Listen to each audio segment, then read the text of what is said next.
नमस्कार सगळ्यांना. कामधंदा चालले माझं. फरशी झाली तो भांडे आता घासते. आता एक ओलं पोतं मारले, आता एक पोतं मारून घेते.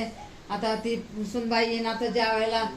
थोडं स्वयंपाक बनवून ठेवला. लेकरांनी अजून खाल्लेलं नाही, मी पण नाही अजून खाल्लेलं. आता त्यांना पण खायला देते, मी पण खाते.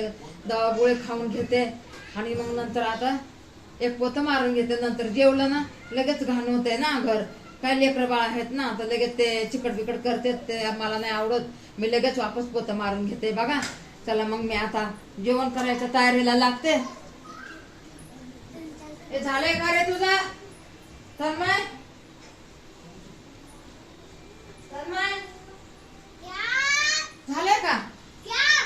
अरे जेवण कर ना. नहीं खाया मैंने अभी. बघा आता असं करते तर मग ह्याचा तर मला राग येत आहे ना. चला जाऊ द्या मग, आता ठेवून देते आता.